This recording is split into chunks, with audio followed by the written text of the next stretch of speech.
ಅರ್ಜುನನಿಗೆ ಕಳೆದ ಕೆಲವು ದಿನಗಳ ಮಾನಸಿಕ ಯಾತನೆಯ ಭಾರ ಅತಿಯಾಗಿತ್ತು.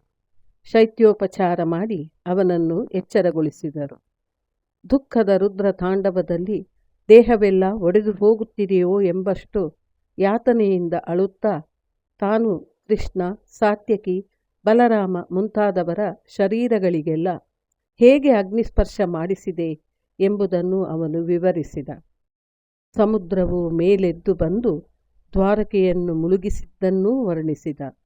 ಕಳ್ಳರು ತಮ್ಮ ಮೇಲೆ ಬಿದ್ದಾಗ ಗಾಂಡೀವವಿದ್ದೂ ತಾನು ಜನರನ್ನು ರಕ್ಷಿಸಲು ಹೇಗೆ ಅಸಮರ್ಥನಾದೆ ಎಂಬುದನ್ನೂ ಹೇಳಿಕೊಂಡ. ಪಾಂಡವರೂ ಸುಮ್ಮನೆ ಕುಳಿತರು. ಕೃಷ್ಣನಿಗಾಗಿ ಮರುಗಿ ಕಣ್ಣೀರಿಟ್ಟರು. ಕಣ್ಣೀರು ಬರುತ್ತಿಲ್ಲ. ಕೃಷ್ಣನ ಸಾವಿನೊಂದಿಗೆ ತಮ್ಮಲ್ಲಿ ಇದ್ದ ಸಮಸ್ತ ಜೀವಂತಿಕೆಯು ಸತ್ತು ಹೋಗುವುದೇ ಎಂದು ಅವರಿಗನಿಸಿತು. ಪ್ರಪಂಚದಲ್ಲಿ ಬದುಕಿರುವುದಕ್ಕೆ ಇನ್ನೇನು ತಾನೇ ಉಳಿದಿದೆ? ಕೃಷ್ಣನು ಹೋದ ಮೇಲೆ ಜೀವಿಸಿರುವುದರಲ್ಲಿ ಅರ್ಥವಿಲ್ಲ. ಪಾಂಡವರಿಗೆ ಯಾವುದರಲ್ಲಿಯೂ ಆಸಕ್ತಿ ಉಳಿಯದಾಯಿತು. ಯುಧಿಷ್ಠಿರನು, ಅರ್ಜುನ, ಕಾಲನ ಕಡಾಯಿಯಲ್ಲಿ ನಾವೆಲ್ಲ ಕರಗಿ ಹೋಗುತ್ತಿರುವೆವು ಅಲ್ಲವೇ?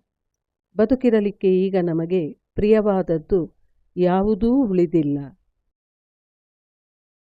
ಕೃಷ್ಣನ ಸಾವಿನೊಂದಿಗೆ ನಮ್ಮ ಜೀವನಗಳು ಕೊನೆಗೊಳ್ಳುವುದೇ ವಿಹಿತ ಎನ್ನಲು ಅರ್ಜುನನು, ಹೌದಣ್ಣ, ಕೊನೆಗೆ ಜಯಶೀಲನಾಗಿರುವುದು ಕಾಲನೇ ಎಂದನು.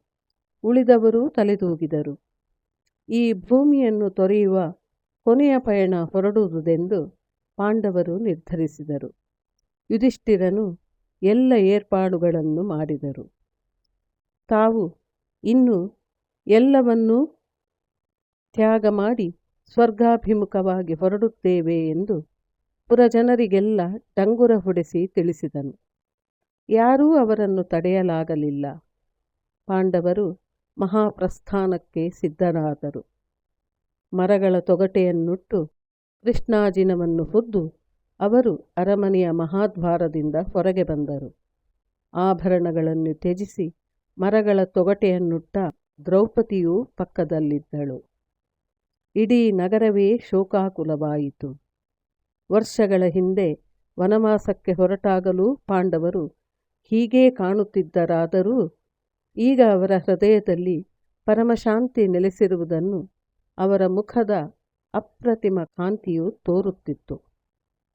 ಪಾಂಡವರು ಹಸ್ತಿನಾಪುರಕ್ಕೆ ವಿದಾಯ ಹೇಳಿ ದೃಢ ಮನಸ್ಸಿನಿಂದ ಹೆಜ್ಜೆ ಹಾಕುತ್ತಾ ಹೊರಟು ಹೋದರು. ಇದು ಮುಂದಿನ ಭಾಗದಲ್ಲಿ ಮುಂದುವರಿಯುತ್ತದೆ.